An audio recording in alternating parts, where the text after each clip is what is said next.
everybody listening to the sound of my voice thinks that 12-year-old children should not be working in parts manufacturing plants that have amputation hazards. Like, I don't think that's a crazy thing to think. Which side are you on? Which side are you on? Last week, we talked to y'all about the newly reported story. It was new last week. It came out on Friday of last week. The newly reported story about child labor at the Hyundai facility in Montgomery. Just to review really quickly, for those of you who haven't heard about it, children as young as 12 years old were found to be working at a Hyundai parts manufacturing plant in Alabama. A plant that has had multiple OSHA violations totaling fines of $50,000 over the last 10 years, and a violation as recently as this year in 2022 in the last 6 months. And this is not, I was telling somebody this yesterday, and there was they was saying, I'm having even a hard time believing that would be happening in the United States of America. Are you sure about that, Jacob? Are you sure that that's actually, and you're not, off in La La Land and whatever? And no, this is not. The Enterprise Police Department has confirmed it. The Alabama Attorney General's office has not denied it. And there has been no evidence coming from Hyundai or their subcontractor to refute the evidence put forward. The parents of the child one of the children who was working are on record named, saying that yes, we needed the money and I'm not proud of it, and they're not working anymore. They're back at school, whatever. Named the parents in the report. They went on record. He spoke to Reuters. He spoke to Reuters, the father did, and multiple unnamed workers at the facility confirmed this, and additionally said that at various points in time there were dozens of children working there. Dozens of children working there, and the OSHA violations, which are all public record OSHA violations, the OSHA violations included amputation and crush hazards.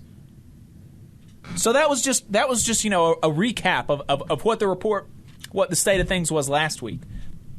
Amazingly, it took several days for any of the right-wing news entertainment folks up here in Huntsville, and then the statewide institutions like 1819 News and Yellowhammer, to so much as mention it. I mean, literally, the report came out on Friday, and I was watching these people. I was watching them. I don't know about the local hosts in the other parts of the state. You can only take so much poison before it starts to make you sick, right? So but look, I'm keeping tabs on 3 local radio hosts and 2 online media outlets. Okay, so if that's not enough for you, cut me some slack.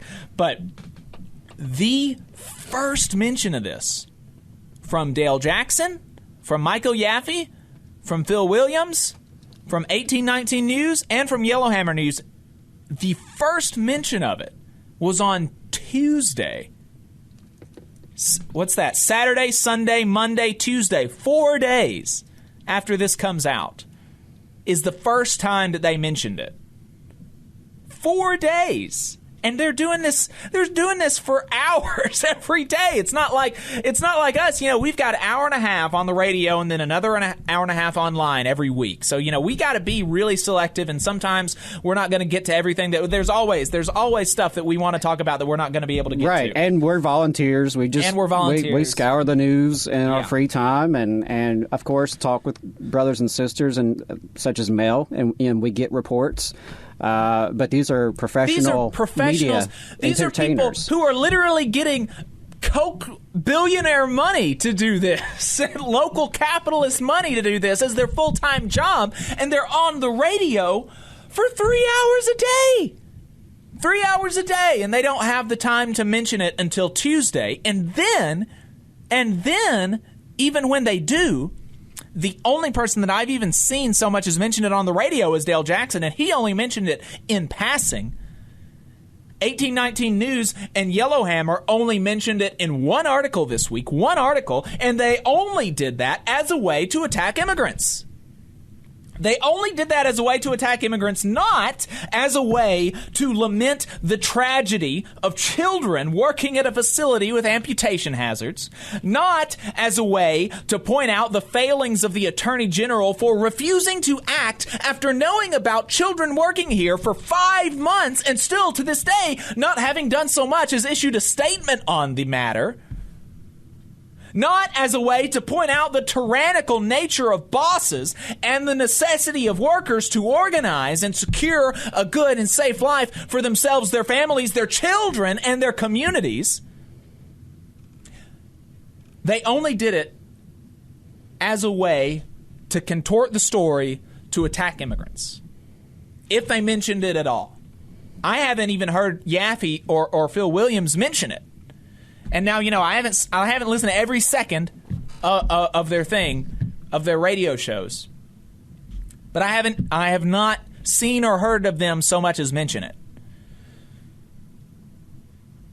The Alabama Department of Labor confirmed that they had not been even told by the Alabama Attorney General that this was going on, despite the fact that, again, Steve Marshall, the Attorney General of the state of Alabama, has known about this, has known that there were children, there were 12-year-olds, little girls, working at this facility. He has known since February. The Alabama Department of Labor confirmed that they had not heard about this from him. Since learning about this from the Reuters investigation, the Alabama Department of Labor has opened an investigation with the Federal Department of Labor. But what does this likely mean? Civil violations, fines, BS. And I'm only saying that because we're on the radio right now. BS. In other words, just a slap on the wrist for hiring preteens in a facility with amputation hazards. With amputation hazards as a safety violation, not just in an abstract way. It is theoretically possible that you get that you have an amputation at the facility. Not in in many facilities. There's a theoretical abstract possibility, anything can happen. I'm talking about amputation hazards that are safety violations by OSHA that they've been fined for. And OSHA doesn't do anything. The Attorney General would have the authority to bring criminal charges against the people responsible, against the bosses who turned a blind eye at Hyundai and allowed 12-year-old little girls to work in their facility. He could bring criminal charges for child endangerment against them. He could bring all sorts of things. But amazingly, despite the reporting from Reuters and now since others, including the Washington Post, showing his total lack of concern for children and families and little girls, despite him ostensibly being pro-family, he has not felt the need to do anything about this. He's not felt the need to do anything, not even so much as a statement, as he has not, at time of recording on Saturday, 30 July, 2022, the Attorney General of Alabama has not said a word publicly. 8 days after reporting about children working in a facility in Montgomery, Alabama. 8 days, he hasn't so much as issued a statement about it. He hasn't so much as tweeted about it. Instead, he has had the time to share forms that people can report to the Attorney General if they got their feelings hurt on Twitter. If you got your feelings hurt on Twitter.com, if you've been censored by the big tech tyrants, then you can report it to the Attorney General of Alabama and know that he is taking you seriously.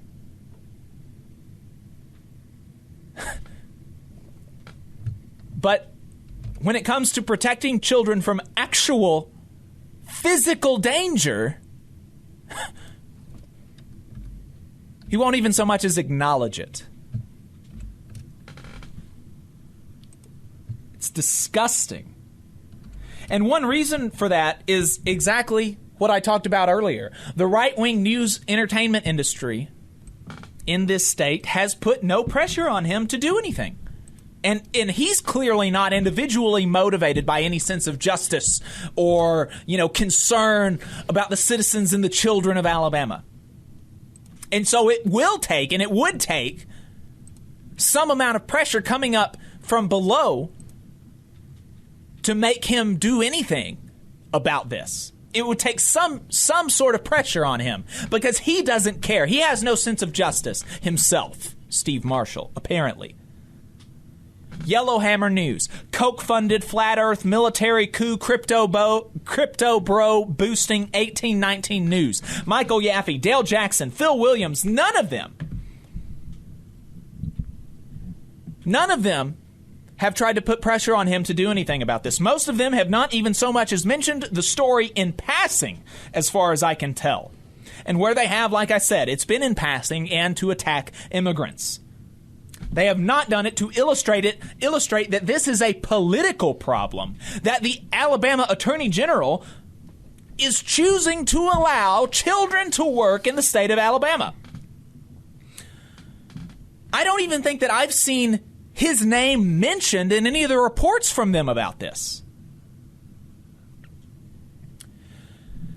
So since Steve Marshall's support structure seems totally fine with international corporations using the bodies of Alabama's children for profit, then so is he.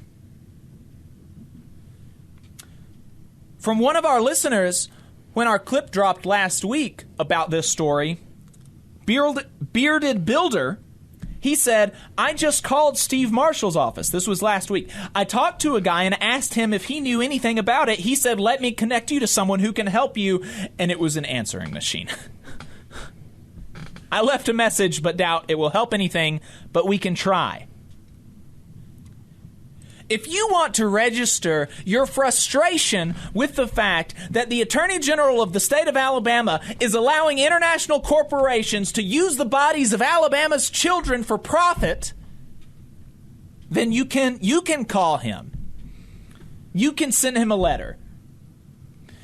That is his phone number.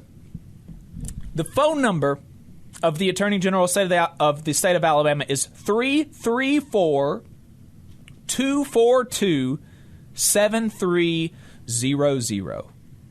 Again, that phone number is 334-242-7300, and the address is Attorney General's Office, State of Alabama, 501 Washington Avenue, Montgomery, Alabama, 36104. Attorney General's Office, State of Alabama, 501 Washington Avenue, Montgomery, Alabama, 36104. And I did drop both in the Facebook and YouTube chat. You should find the address as well as the phone number. Definitely encourage folks to reach out to the Attorney General. See if anyone in his office has anything better to say. It is amazing. In a really, really, really disgusting way.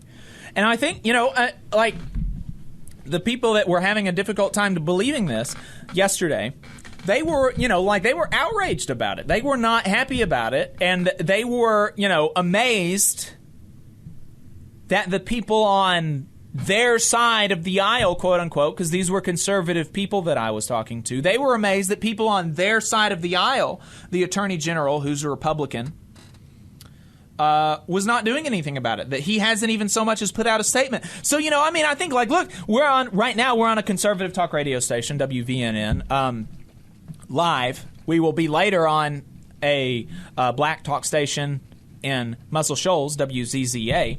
But I think the folks here in Huntsville who are listening to us on the conservative talk radio station, I think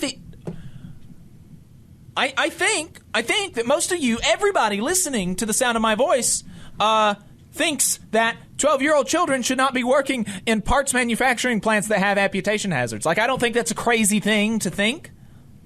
And so, I would encourage you, especially if you're a conservative Republican, especially you, to call the Attorney General's office and let him know that you're a conservative Republican and that you think that he should do something about it. Because I don't think that this is like, a conservative or liberal issue or a libertarian or a socialist issue. I think that most common decent people think that that's a moral outrage. Right. It's a matter of human decency. Yeah. And it's disgusting that, to the extent that it's being covered by some of the right-wing media in the state, it's just yet another opportunity to bash immigrants. And that's why we made a point last week when we talked about this to reiterate that our immigrant brothers and sisters are our brothers and sisters. And we are facing the same exploiters and oppressors. And some of our listeners in the chat have mentioned that as well. Yep. It's important that we resist any attempts at xenophobia, especially when it's something like this, when it's clearly meant to distract us from the much bigger issue of literal children working in dangerous manufacturing plants. Right. It does not seem... It does not seem like it should be that crazy. Mel writes in the Facebook chat that this should be covered under federal child labor laws, and it is. And like I said, now the federal Department of Labor is investigating. And, so, I mean, what are we going to have yet another instance where the federal government has to come intervene and make Alabama do something right? Right. It's sad. Yeah, it's definitely sad.